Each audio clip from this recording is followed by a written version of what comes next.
You know, Tempel Smith is new to the San Diego community. He's not new to the Dharma community in Spirit Rock. He was in their teacher training program, and he's now organizing head of the deep dedicated practitioners program up there. And to us in San Diego, he was new last year. We have a sister organization, the Buddhist Study Series, that meets with teachers 3 times a year over the weekend. If any of you are interested in that, you can always contact me or Catherine Krug. And he talked last year to all of us about this very topic for 2 days.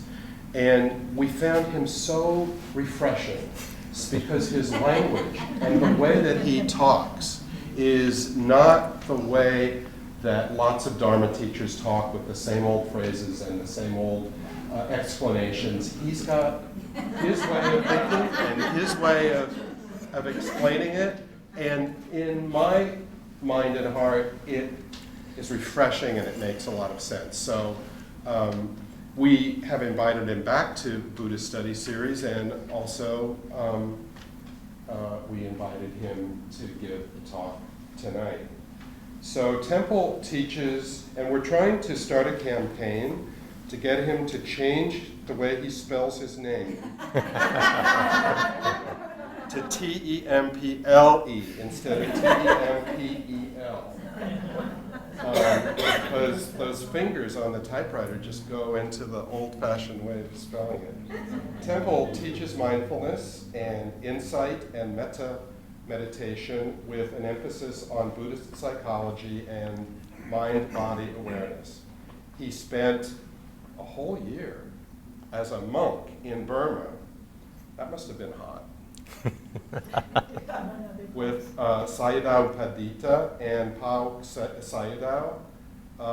Tempel organizes the Dedicated Practitioners Program and Living Dharma retreats for Spirit Rock, and he teaches classes in the East Bay as well as other areas. So he's going to talk about, really about meditation and how the Buddha taught meditation. And I hope you find it as refreshing as I do. Thank you.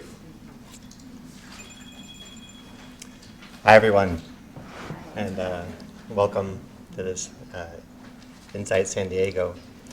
For how many of you is it the first time you've come to Insight San Diego? Yeah, well, welcome for coming into the room, meeting this many people at once. And how many of you come regularly to Insight San Diego? Okay, if you're new, look at one of the hands near you and you might say hi to that person if you're curious about coming back again. Just get a visual on them so you can stay connected if you want. What I'd like to do this evening is guide you in a traditional meditation progression. So how to practice meditation, mindfulness meditation, in a way that progressively deepens, and sort of map that out a little bit. And then after that, I'll talk a little bit about the tradition and then open it up for a little bit more dialogue. Hopefully we can do all that in one evening.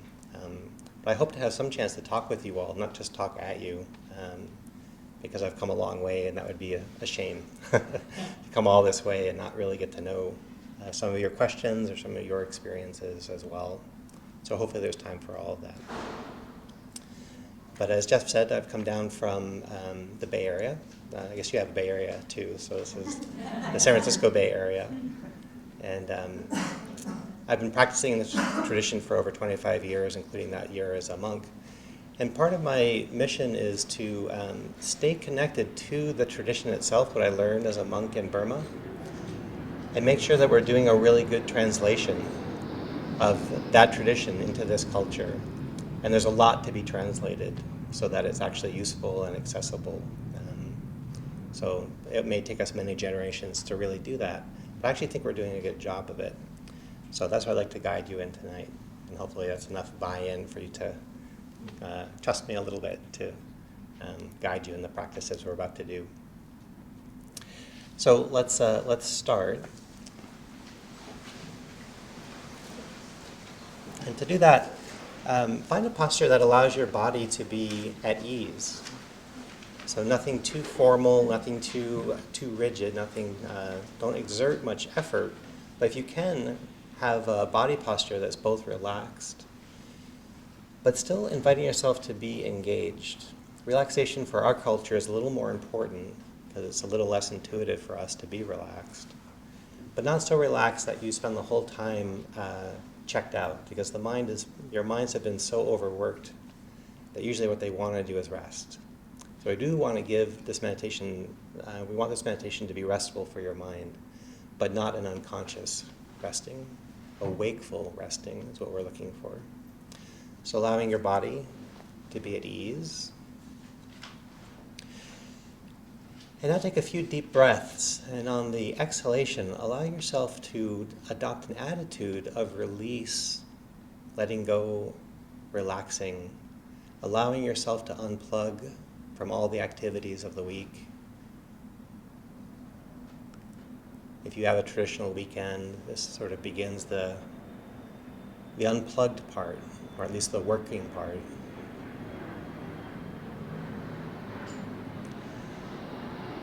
Taking a few deep breaths, allowing yourself to empty out the clutter of the week, the busyness.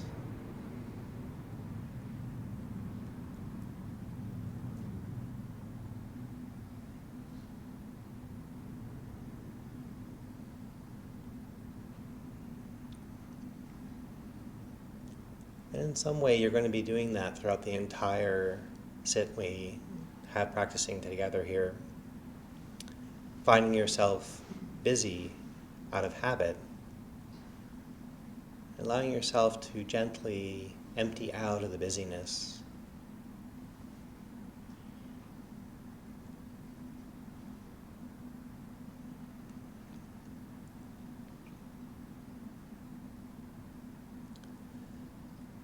And degree by degree, as you empty out of busyness and distraction, what you can find is that you're more available for the flow of present time experiences, these simple experiences. Just sitting here, sounds coming and going, planes flying overhead.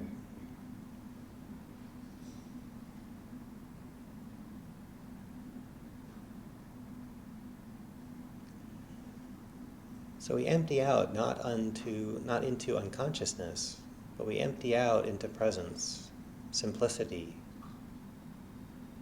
emptying out our clutter so that we're more available for the present, the flow of present experiences.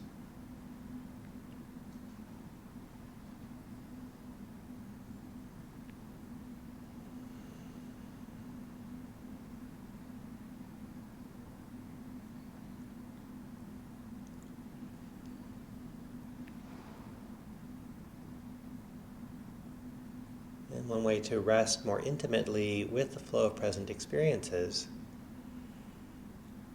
is to pick up on what it feels like as you breathe. One thing you can always count on is that there are sensations in your body as you breathe. They're always in the present. So every time your mind wanders, and you let go of where it's wandered to,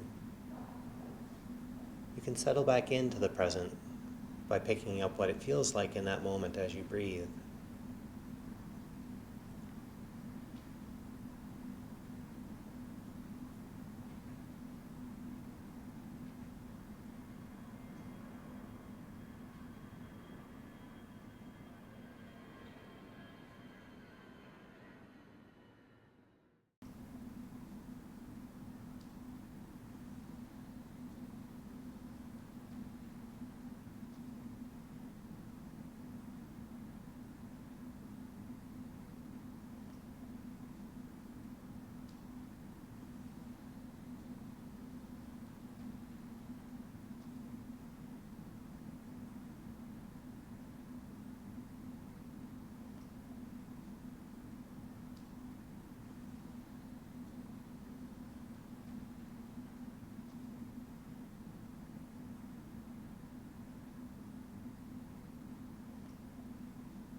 Often our minds wander because we are not content.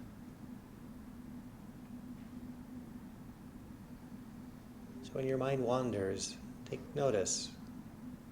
What habit of mind is taking me away? Is it worry, planning, remembering an argument? All the little things left undone, still to do.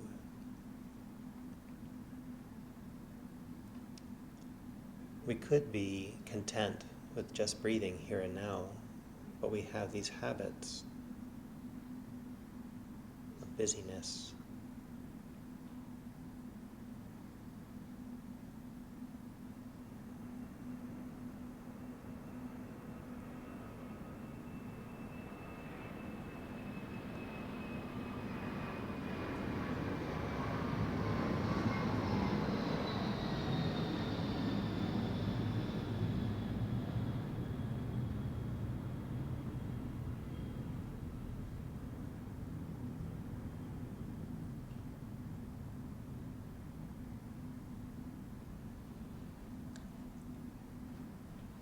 If you have some basic contentment and your mind still wanders, you can explore why your mind is wandering.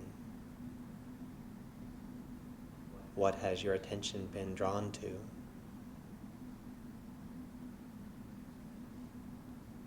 And then see if you can release that draw, release the content of your mind, the distraction, so that you can rest more fully in the stream of present experiences.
Invite your mind to be relaxed.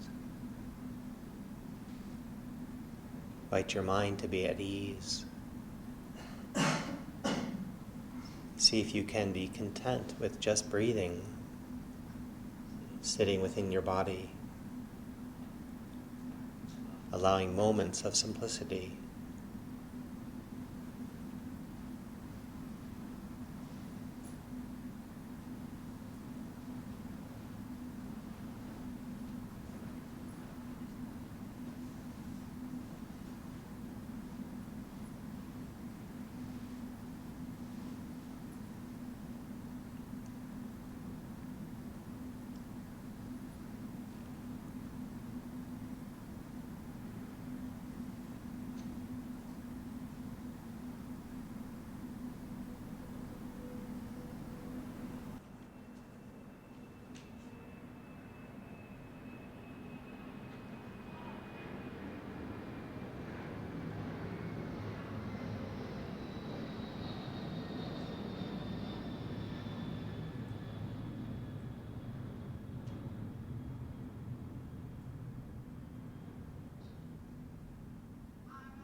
I'll just stand up for a second and sit down just to give some ease to our bodies.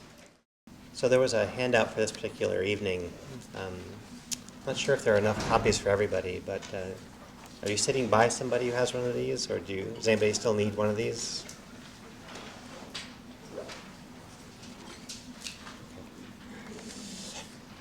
So what this sheet is it's the steps that I guided you in, and it's something worth considering if you undertake mindfulness meditation. This is one way to practice and deepen your practice, is to follow these particular steps. And these steps are called the 16 steps, of which we're only really going to talk about 8 tonight, the foundational 8, that back up mindfulness meditation.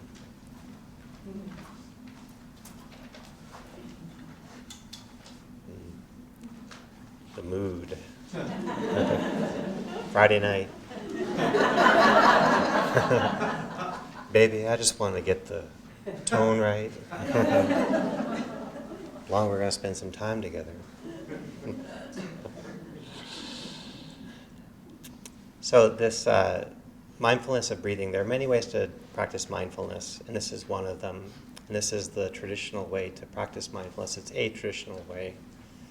And these 16 steps are progressive steps of how to establish mindfulness, and then to take another step in, another step in, another step in. And you don't have to always do it in this step fashion, but it's worth training a little bit in to get to know them, because if you habitually skip a step, you'll find that it's harder for your practice to go deeper. How's my volume, by the way? Can you hear me in the back? Okay, you guys in the back row, you people in the back row, just put your hand up like this if you can no longer hear me. And then we have some, there also you could move up if there are empty seats in front of you. We'd hear better if you move up.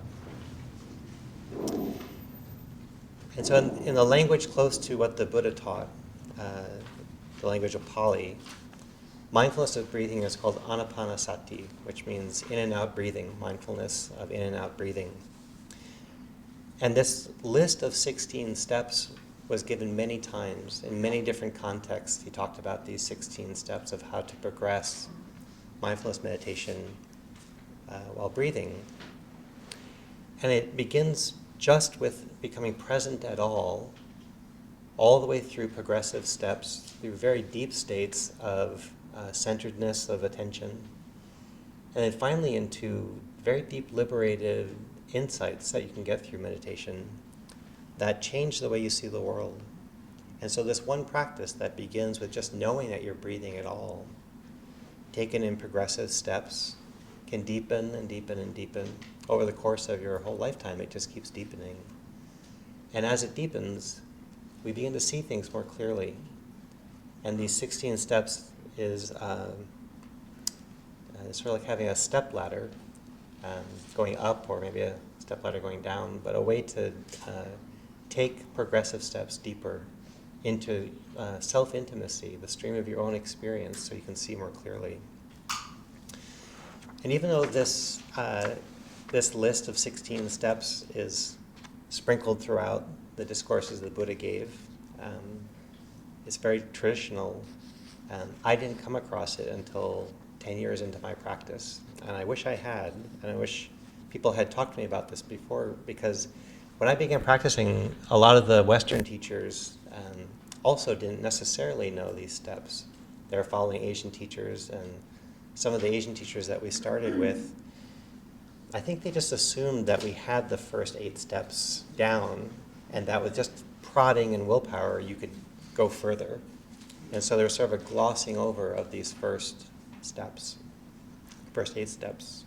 And there's some traditions that actually do take you carefully through these steps. If you've ever practiced with a teacher named Goenka and his system, he also has a very careful stepping through these steps from his point of view. But it's a bit like a pyramid, whereas the wider your base is, the higher your peak can go. And so really understanding what it is about these 16 steps, and especially the first 8 of them that I guided you through, it's really important to establish those. So I want to talk a little bit about these 8 steps and some of the insight around them, how to understand them, and maybe how to practice them.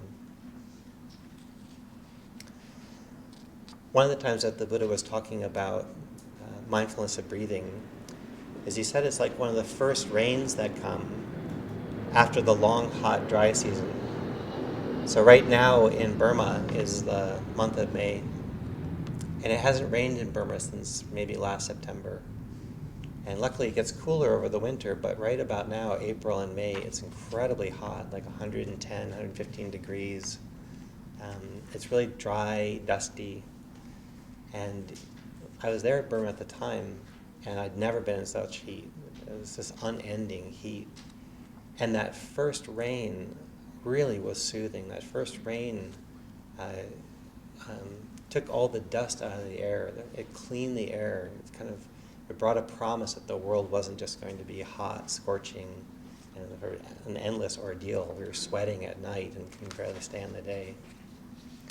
And so the Buddha used that as an analogy of what mindfulness of breathing can feel like, and what he wants people to feel like as they practice mindfulness of breathing. It's like rain coming after a drought, rain coming after really hot, dry weather, where the air is cleaned and there's a soothing breeze. And again, I didn't get much of that. I wasn't oriented to that for maybe the first 10 years of my practice. I wasn't coached in that. I was promised it, but I wasn't shown it. So even when I went to be a monk in Burma, for the first 6 months I worked with a teacher who promised me this rain was going to come, but only if I worked really hard. So I was stressing and straining and stressing and straining, and the rain was going to come. He promised me it was going to come, but I got very fatigued just trying with effort and effort. And then I went to a second teacher, and he taught me about these first steps and really slowed me down so I could appreciate each of these steps and feel the rain coming and feel the soothing of my mind, my heart, my body. So there are these 16 steps. We're going to look at 8 tonight.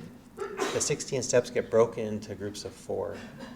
And the first 4 are about the body. So on this handout, it begins with just being mindful that you're breathing in and out.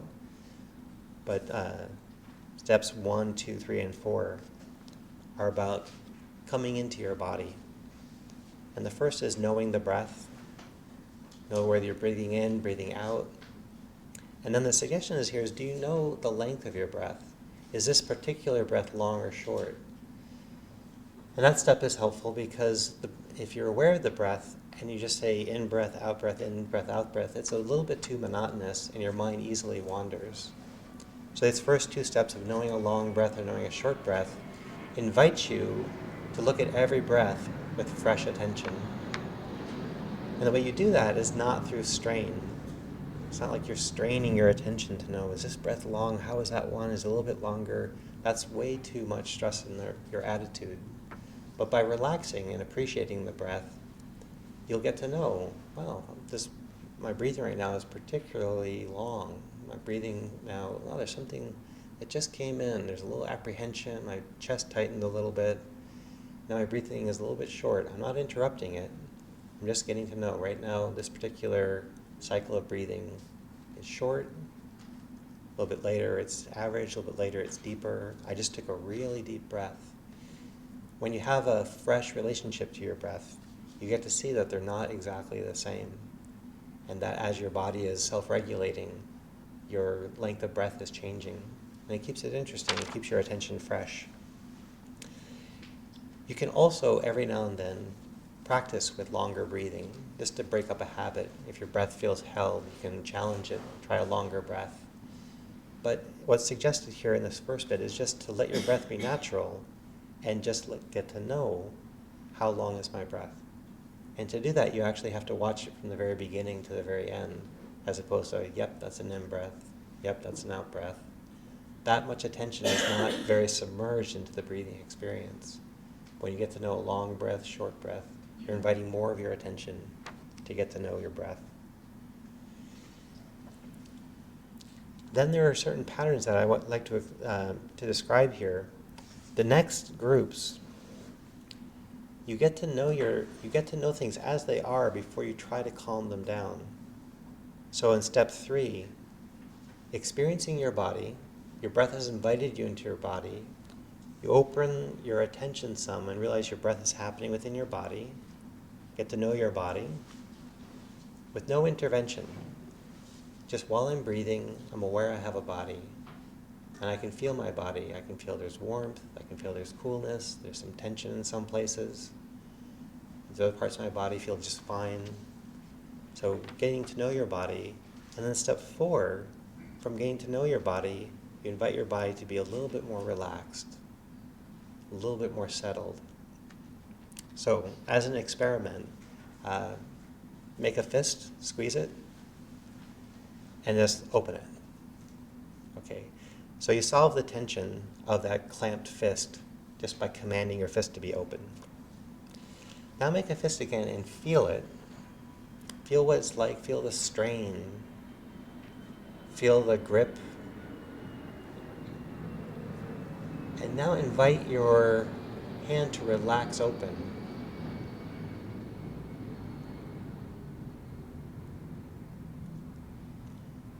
If you're willing to feel something first before you ask it to change, there's a whole learning in that. There's a whole development of how to relax. The relaxation that comes by command tends not to be very deep, and you tend to unconsciously grip again. But if you extend your mindfulness to feel your body before you ask it to relax, the relaxation goes deeper. You can also learn a little bit about why and where you're gripping before you relax, other than just commanding yourself to relax. And that's what I was doing for a while in my practice, is just commanding myself, relax, relax, stop wandering, relax, relax. Why don't you relax by now? Relax. And I kept having to demand that I relax, and I wasn't really picking up a new habit of being relaxed. So this is what my second Burmese teacher taught me, is spend some time with your body, getting to know it, before you ask it to be relaxed. And there's a description of this in Western psychology. If you just try to change what's happening for you, it tends to be suppressive. But if you acknowledge what's happening for you before, and then you ask it to shift, it's a renegotiation. And if you renegotiate what's happening, it tends to be a deeper intervention than if you just suppress. If you suppress, often the causes of your stress are still present. You're just overriding them. But if you invite mindfulness into a field of your body, your heart, your mind, and then relax, release, it's not suppressive. You've actually changed the underlying causes that are causing the stress. And that is repeated throughout the traditional discourses on mindfulness. Get to know something before you intervene upon it, and you'll find your intervention is much deeper. That happens to be true in interpersonal relationships as well. There's your own relationship to yourself, but there's also relationships to other people. I could ask you to calm down, or I could listen to why you're upset, and then see if we can't calm down from actually knowing what's troubling you versus just being impatient and asking you to calm down. Same thing with your own relationship to yourself. Often we don't like the stress, so we unconsciously try to override it. But deeper mindfulness is actually growing a capacity to be with something before you ask it to change. And you'll find the change is actually it goes much deeper. It's much more penetrative to the causes of whatever is causing stress in the body, stress in the mind. So that's one nuance I wanted to pull out here, is we become aware of the breath. The breath invites us into a relationship to the body. We become aware of the body, and then we ask the body to relax. And it's really good if you don't try to rush through that. I want the relaxed body. So like, okay, that's 5 breaths. Okay, yeah, I have a body. Yeah, there's this tension. Okay, I came here for the relaxation, so please body, please relax. If you actually breathe with the body, and I've done this before with migraines, I've done this before with tension in my body, I've done this before, and it's the last thing I want to do is increase my intimacy with the body when it's stressed. But I'm more likely to prolong that stress if I can't actually acknowledge it. But if I learn to breathe with the stress in my body, sometimes I don't even then have to relax the body. The stress relieves itself because I've actually met it. I've listened to it. I've become relaxed in relationship to a headache I might have, or a particular contraction in my shoulders. Just by being with it, the stress sometimes lets go, and I find the body relaxes, and I haven't had to suppress anything. Just by being with something, sometimes that's the transformation. So again, the more you're willing to do any one of these steps, step 1, step 2, the more accessible step 3 is. The more accessible step 3 is, the more accessible step 4 is. Which is why you don't want to rush these things. You actually go quicker if you really mature in any one of these steps before you go deeper. And that's the mistake I was making early in my practice, was trying to rush this, getting an A in Buddhism by pushing with this Western willpower. Coming into steps 5 and 6, this is another piece that I didn't know anything about until I worked with my second Burmese teacher. It's about establishing well-being, the experience of well-being in the present moment. If you know this tradition, one of the things that it's really courageous in is knowing suffering, knowing pain, not turning away from pain. So early on, I courageously knew a lot of suffering. I was willing to feel the unpleasantness, but to sustain yourself in that is wearing. And what I didn't know was that they're right here in the traditional teachings. Before you go and have this intimate experience with maybe unpleasantness, pain in the body, pain in the mind, you experience the vitality of the body, the vitality of the heart, vitality of the mind. The Pali word for this is piti. You experience this flow of vitality, and you see if you can find a content relationship. Can you be content? In some ways, mindfulness doesn't really begin to deepen unless there's some contentment. If you're not content, it's very hard to be intimate with the present moment. If there's this underlying discontent, chances are you're aware of what's happening, but still resistant. And so establishing contentment in the practice begins, again, deeper transformation. And this is not something I was doing early. And it's possible people were telling me this, but as a young, ambitious American male, I was probably charging headlong. And people might have been telling me to relax, but I might not have been hearing it. But my first Burmese teacher was not telling me to relax. He was telling me to work very hard. So developing contentment with the way things are. And that's, again, the hallmark of mindfulness, the taste of mindfulness, is that you don't try to intervene all the time. You allow yourself to relax into the way things are. We're sitting in a room, airplanes are going overhead, guiding you in meditation. Maybe people come right outside this window and start talking. Now, that's not quite what we had in mind, but you could be agitated if you wish things were different. The peace would be, let them talk. That's the way things are. That's the way the moment is. Finding contentment in the way things are allows possibly less stress in that moment, but also allows an intervention if you need to make one. But it begins with contentment. If you're arguing with someone at work, someone you live with, if you can actually breathe within the relationship that's happening, before you start to talk about the problems you're having, you're more likely to find a solution with that person than if you come at them with intolerance. If you come at them with a sense, I can't tolerate this, so things have to change. That's most likely going to get defensiveness from somebody. But if you learn to breathe with what's happening, you might find, one, you can just let that particular circumstance flow by and it doesn't need an intervention.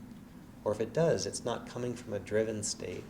I can't tolerate this, therefore it needs to change. That makes this an emergency, a crisis, versus I can tolerate this, but it's hard. Is there another way we could do this? Those are two different conversations. You probably have noticed that. More successful times that you've worked out problems with people is you haven't come in with intolerance. Some tolerance, but acknowledging this is stressful, this is hard. So anyways, that if I just read this without that knowledge, I could go through this list very quickly and not see that insight.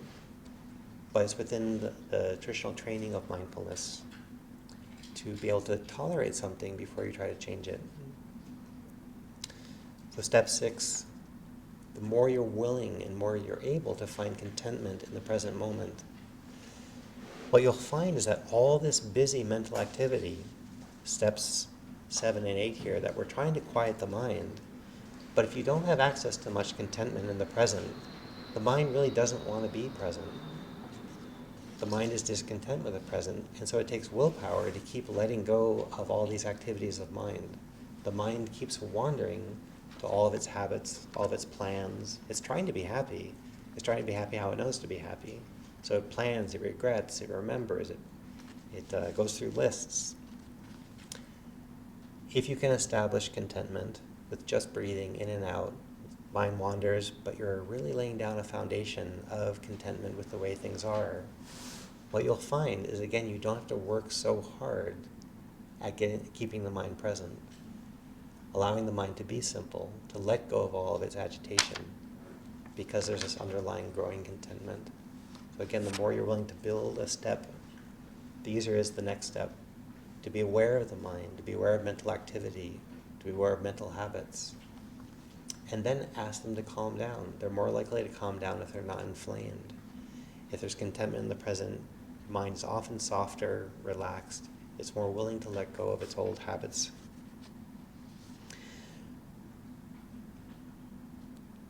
This particular list of 16 steps, we've just gone through 8 of them. These 8 are very foundational. The next group of 4 is about developing very deep concentration, very deep samadhi. The word is called samadhi. It's where the mind gets very quiet, stable, still, stays with your breath, it's not distracted. We often can get a glimpse of that in daily life, but often if you're using your mind in a contemporary way, busy schedule, a lot of activity, we get these little tastes of this concentration, but maybe not deep into it unless you have a lot of training or you've been on retreat. So going deeper into the concentration may or may not happen for you depending on your lifestyle. And then going into these penetrative insights, to really see them, the mind has to be quite intimate with life to really see them. So trying to see them while your mind is still agitated is difficult. For most of us in our daily life practice establishing mindfulness, we're going to be working on these first 8 steps, and they keep getting deeper. And it's not like you're stuck in kindergarten if you keep working these steps, because they make the following steps easier and more intuitive. One mistake I made earlier is I want to get through my suffering, so I want to get to the higher steps. Rather than building a pyramid, I was building like the Seattle Space Needle. Not a big base that slowly sloped up towards a point. It was like this little base and this narrow little thing, this thick thing on top I was trying to hold in place and pop through to some liberation. But I wasn't really willing to build these steps. And now, after many years of practice, I love being with my breath. I'm not trying to have these advanced meditations. Being with my breath, settling into my body, settling further into my body, not even trying to change it, just feeling what's going on in my body, coming back to my breath, body, feeling it relax on its own. When my body relaxes, the feelings inside tend not to be as contracted, so there's more of this flow, there's more easy access to the sense of vitality. The more there is this flow of vitality, even if there are other aches and pains, this flow of vitality allows there to be contentment. So my work is not in trying to march through these steps. My work is actually being willing to go slow and really develop relationship to breath, relationship to body. And I hang out there as much as I can. And I find that the more I'm willing to hang out there, the more my mind relaxes, lets go more easily, the more my attention is more gathered. And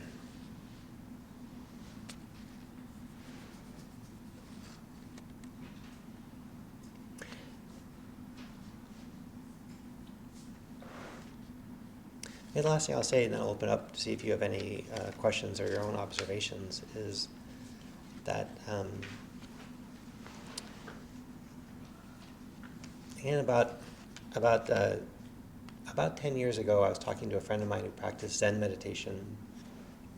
At that time, yoga was sweeping across the country, and Zen was sweeping across the country, and there was the Zen of everything, there was the yoga of everything, and it's like the Zen of business and the yoga of business. And I was like, oh, that's so like okay. That's just, but one thing I said to a friend of mine is like, that will never happen to our tradition. It's just not. It's not sexy enough. It's like the mindfulness of these things. It's just like, I don't know. It's just not got enough cachet to it. I can't see it happening. And there's laughter in the room because mindfulness actually is sweeping across the nation. It's happening. People need it because we're so overextended. We're so agitated that we need this rain. We need the rain coming in and cooling off our hot, dusty minds, settling us down some. And so it turns out mindfulness does have cachet. And I think it has cachet because it actually works. I think that's the staying power of it. I don't think it's so much the image of it, although it might be. But it actually does bring this cooling. But what I see happening is that mindfulness cools and then it sort of plateaus. And people know how to be present, but they don't necessarily know what to do with their presence. But being present is already so amazing versus not being present that it's great. And I'm glad mindfulness is sweeping across our country and showing, reminding people, be present, be simple. Can you be satisfied? Can you actually taste the cookie you're eating? Can you watch the sunset in front of you? Can you drive and be present while you're driving? Presence is beautiful. But it will sort of plateau as far as how much relief it can bring. And you'll find that you keep having to remind yourself to be present because you're drawn back into addictive patterns or compensating patterns, being overstimulated. So the way that mindfulness keeps relieving is that it keeps going deeper. And that may not happen in our national conversation with mindfulness. But once people eat the cookie, taste the cookie, have mindfulness of the cookie, that may be all that they're taught. And these 16 steps, I hope they also are accessible because they are gentle invitations of how mindfulness can keep going deeper. And as it goes deeper, it actually gets at some of the underlying patterns that are causing us to be distracted, that are causing us to be overextended, looking for happiness, but being driven, and that driven nature is actually preventing some of the happiness we're looking for. So that's why coming to these traditional trainings and seeing how they work, and then also floating them out so that people get a sense like, okay, beyond presence, how do I take another step? What would another step look like? Besides just bringing my mind back for one more time that it's wandering, how would I actually strengthen presence? And that's what these 16 steps show.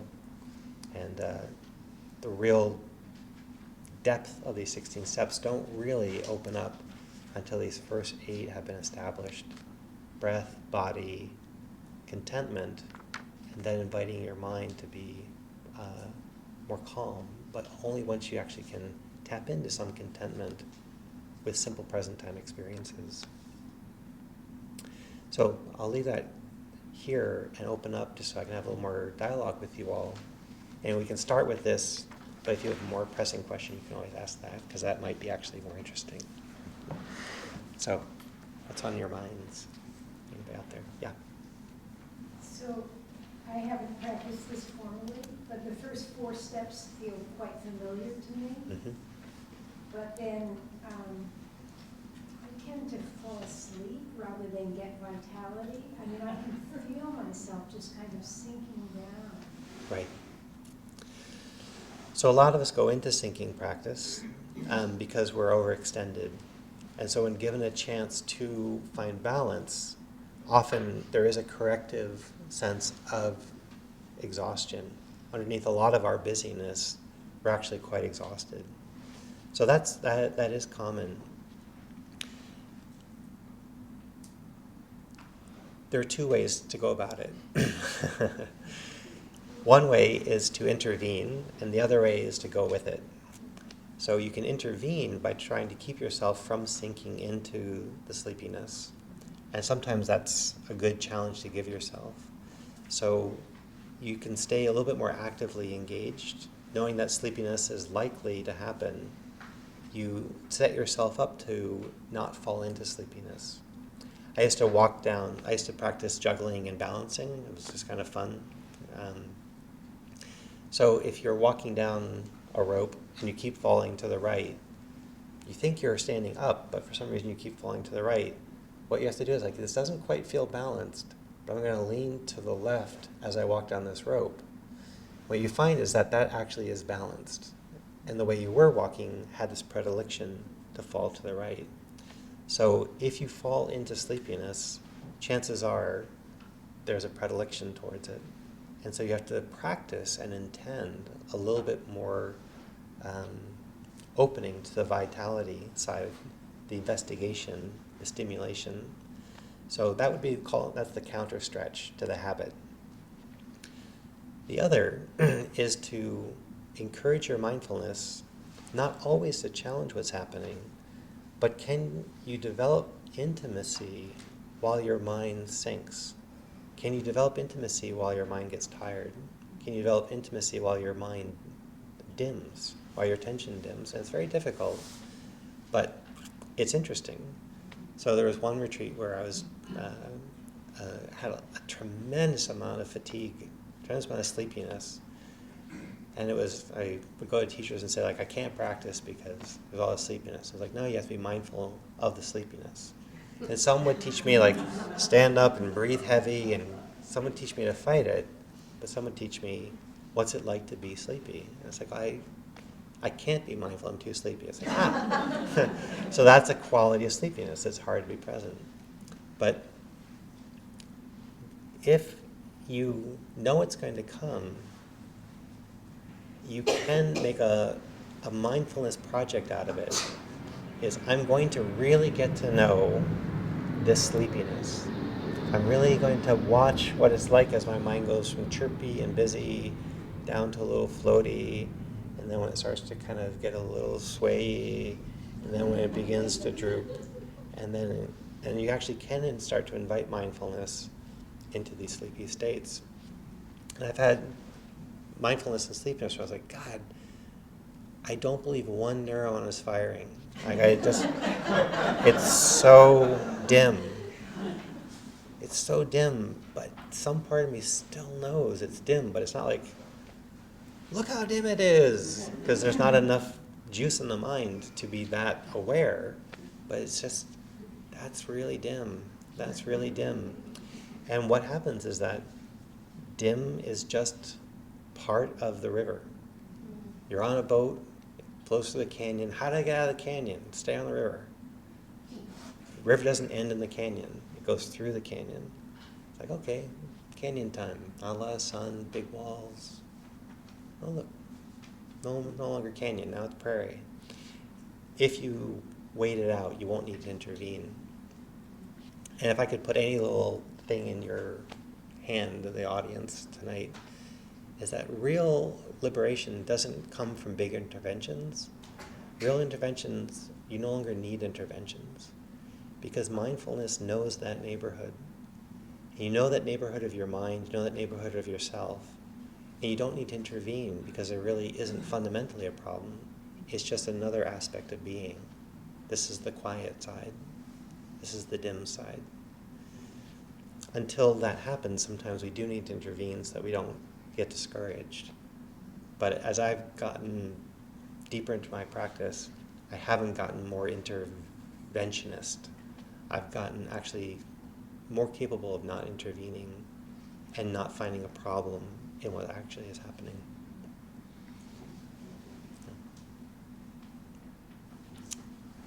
Hi. So I know there's probably many ways to address this practice, but I'm looking for maybe a little more instruction on actually what this would look like. Yeah. So let's just say tomorrow morning I'm going to sit for 20 minutes. Yeah. And I start with the first one or two awarenesses. Now, is the idea to stay there until I feel ready to move on to the next? Or do I stay there for the whole sitting? Or how does that, what's that progression look like? So how to progress through this. And what you might find is that there are some days one thing is interesting, some days something else is interesting. So I would try to find your most interesting relationship to these 8 steps. And if going through them one by one is interesting, I would stay with that. If going through them all 8 and then starting at the beginning again and all 8 is interesting, I would go through that. So allow yourself to play within them. I put these 8 here for a reason, is that we really need to know them. We really need to know all 8.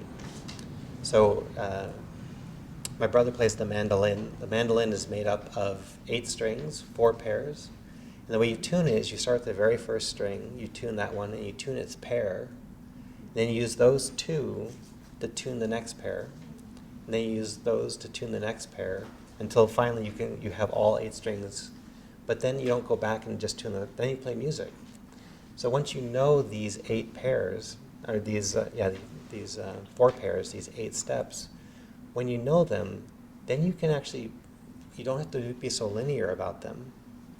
And while relaxing into them, you can say, oh, there's not a lot of contentment. And I kind of know that right off the bat. Breathing is okay, body's okay, but not a lot of contentment. So I could work with breath, I could work with body, but I feel drawn right away to see if I can ease into more contentment. Or you sit down and the breath is really intriguing. It's like, I know I only have so much time, I'm supposed to get on with things. Maybe not today. Maybe I'll just see what this breath is like. Do breath for a month and realize you've never really acknowledged that you have a body. A lot of my practice early on, it was breath, wandering mind, breath, wandering mind, breath, wandering mind. Very little acknowledgement that I actually had a physical body. So my practice has opened up a lot when I breathe and realize my breath is happening within a body. That wasn't so suggested by the tradition I was in earlier. So I would play with it in the way that you find most interesting.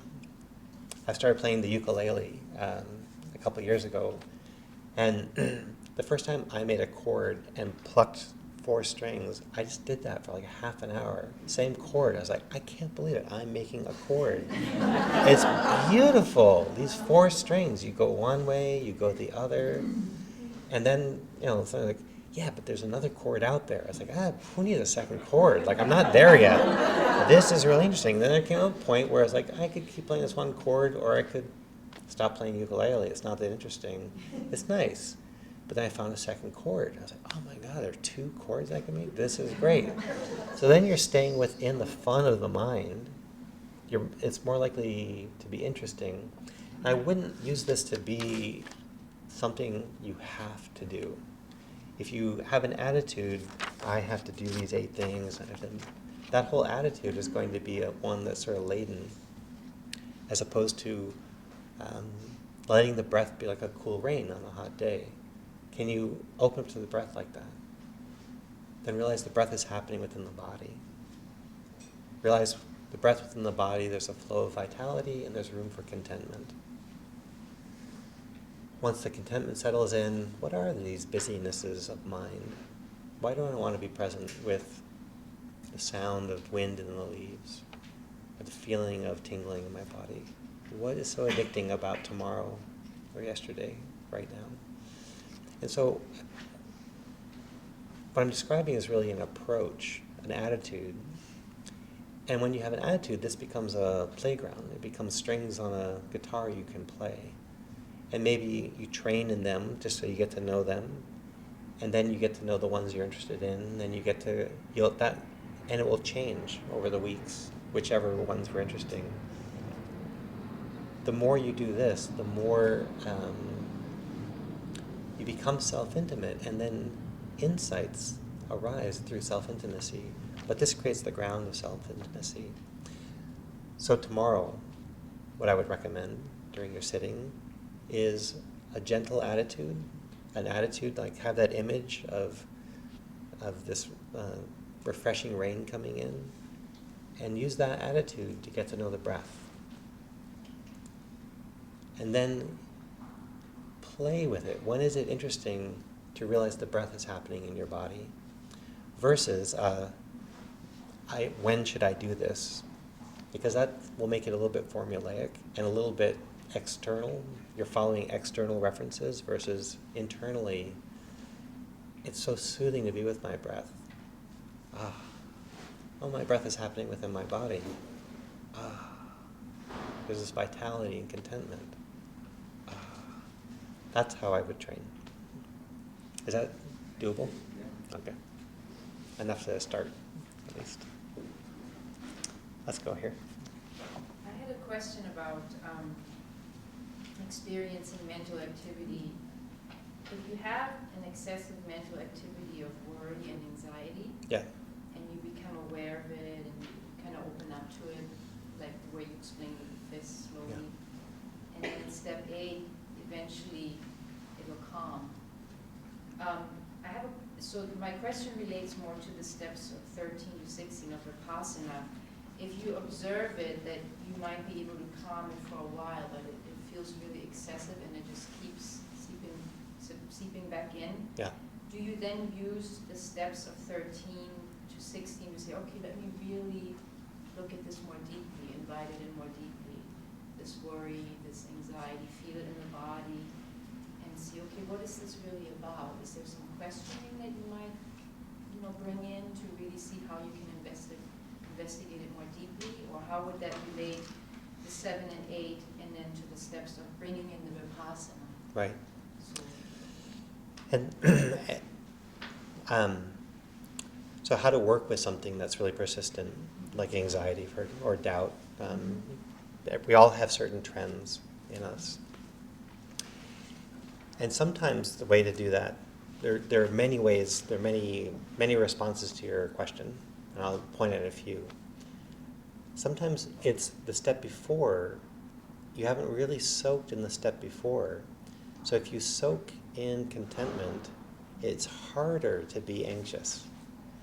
But if you've been, I'm roughly content, but there's this mind thing, I'm going to try to understand what the anxiety is about.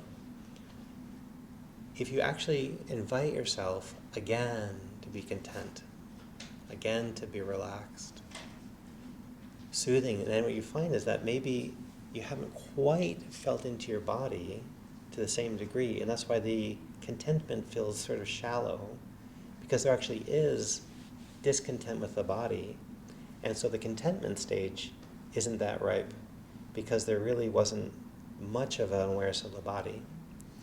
And so one way of using this particular map is, if I can't calm down my mental activity, what was the preceding step? And maybe I could spend more time there, but if that feels limited, well, what was the preceding step? And that's how to use this particular map. Another intervention is, again, if you're leaning one way, see if you can practice the opposite. So if you're drawn into anger, resentment, then we practice more of the Brahma Viharas, we practice more of the loving kindness meditations, and then you find you can really soothe the heart and mind before you try to have Vipassana insights. You're recognizing my mind keeps slipping in this one direction, When I was in Burma, I had a lot of doubt. But I had enough faith to go to Burma. But I would still have these like, God, when's this doubt ever going to end? I don't doubt the tradition, and yet twice a week I'm having these doubt baths. Not enough I'm going to leave, but like, what did I do about that? So I talked to my teacher. I said, well, if you're slipping into doubt, it means you probably don't have quite enough active faith. And I was like, oh, that's true. I have enough faith, but I'm not bathed in faith. So I'm susceptible to doubt. And so before he got into my Vipassana insights, he said, I want you to practice balancing yourself towards this slide. And so one of the great practices that hasn't come over the ocean yet is bathing in this mental factor called saddha, which is translated as faith, trust, or confidence. And when you have faith, some of us have a reactivity against the word faith. We're not a faith culture so much. And I'm a scientist from the East Coast, and so I actually have taken a long time to build a relationship to this 5-letter word, faith. But there's a settling of the heart and mind when it no longer needs to be skeptical for safety. And it's willing to trust. And I didn't have an abundance of that, which meant that I was susceptible to skepticism, doubt, and actually a little anxiety. I don't know about tomorrow. I could slide in that direction. But when I practiced this other meditative practice, the faith practice, it meant that I wasn't slipping there unconsciously. I still had good doubts. I had good questions to ask, but I wasn't plagued by it. And so because we do have anxiety in our culture, sometimes just breath meditation or just the loving kindness meditation traditions don't quite get at where we're sliding into anxiety, sliding into doubt. And one practice they have over in Asia, which is one of the great reasons to go over to Asia, is see the robust faith practice and what it's like to walk around. And it's like, oh my God, this part of my mind that I've never known is so settled in this beauty of faith, trust, confidence in the unknown. I don't know, but I'm not troubled that I don't know. And I can walk much more nakedly into this dance of the unknown. How can I do that? And why is that unnerving? Because it's fun. I don't know. I don't care. I don't need to care. I've done this before. Let's see what happens. Like, who's that talking? Oh, that's Temple with Faith. Oh, hello, Temple with Faith. Now I'm meeting you. So before Vipassana, that comes in. And then another response is that all of our afflictions of mind are fed by understandings we have. So Vipassana is meant to is a very deep transformation of perspective. But we really can't change perspective until we've dropped into deep intimacy with the way things are. So a little snapshot on that. People were looking up at the stars for thousands of years, but it wasn't until we had the first telescope, when Galileo looked at the first telescope, that we had deeper intimacy, uncommon intimacy with the planets, and that changed the entire paradigm of how we understood the planets and the sun. Vipassana, we could probably all agree with Vipassana truths. Things come and go. Just that one, that there's this impermanence, this impermanent nature. We're in a fluid universe, constantly changing. We'd all check the box, yes. But instinctively, we're living as if things are permanent. We're drawn towards things being permanent. For Vipassana to soak into that and alleviate this preference, this strong instinct that things be permanent, it's quite a deep intimacy we need for that for us to survive and really go through the transformation that Vipassana offers. Which is why I wouldn't try to alleviate anxiety with Vipassana, because chances are the Vipassana won't be penetrative down to where the anxiety is feeding. I would use other things to soothe that anxiety so that the self-intimacy can go deeper. And then you'll get at the paradigm that's causing the anxiety, this instinctive urge for things to be permanent, when our constant experience is that they're not. And that's what's producing the anxiety. But we can only get there intellectually until we get there through self-intimacy, deep self-intimacy. And that only comes once you can calm the anxiety down so that you can actually get down to that level. So then the Vipassana is finally liberative. It finally clears out what is feeding the anxiety. But that's a little further down the road once you've learned to counterbalance it. You can counterbalance it either with these previous steps of these 8, or taking in a specific counterbalancing practice, like a faith practice. Yeah. And then one more. Did you have a question? Yeah, it was follow-up to Avi's question about sinking mind. And so you have this one little neuron firing, and The smallest one in there. Yeah, Yeah. and then it fades, and then you're just gone. Yep. So, I mean, I'm real familiar with this because I have pain, and I just Right. started practicing laying down, and I'm trying to make the transition to that, but it happens almost every time, and I stayed very, very mindful right up until the very last second, but then do you just go to sleep and keep meditating when you wake up? If you have the time, if you could take that kind of time, which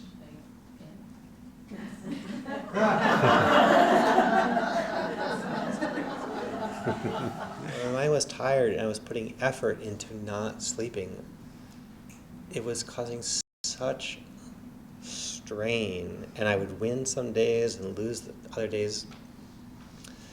And one of the beautiful transformations that happened with my second teacher, again in Burma, is I would allow myself, it's like, okay, to fight this sleepiness,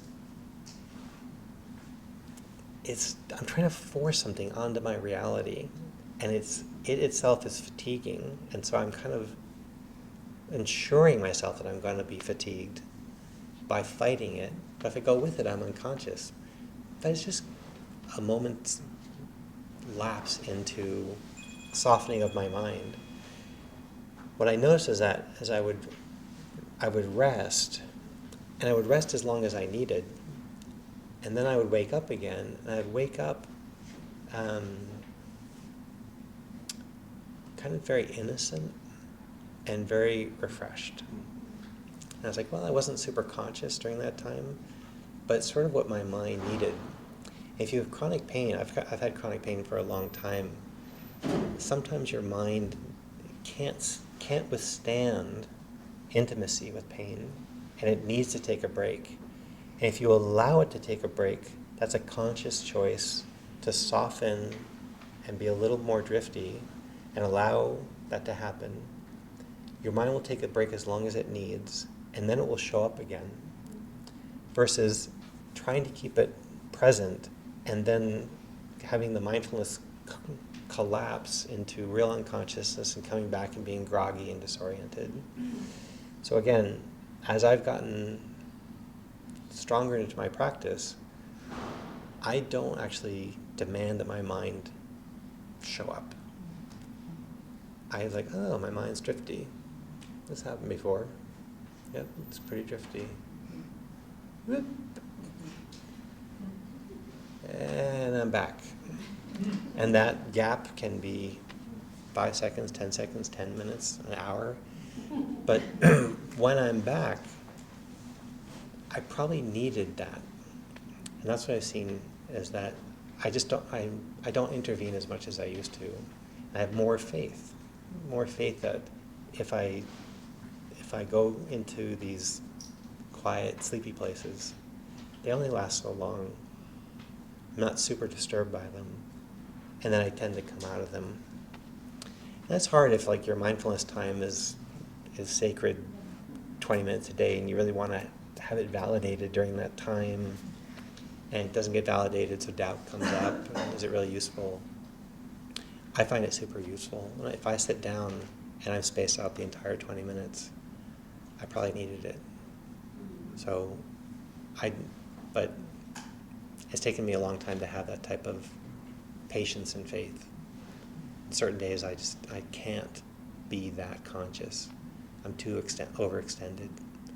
And what I really need is the balancing factors of relief, quiet, versus investigation or presence. So that's Good answer. yeah. Yeah. So we've overextended a little bit, so I'm going to head us towards a wrap-up. Thank you all for coming tonight. I'm going to stay just a little bit longer in case you had a question you wanted to ask. I can stay a little longer.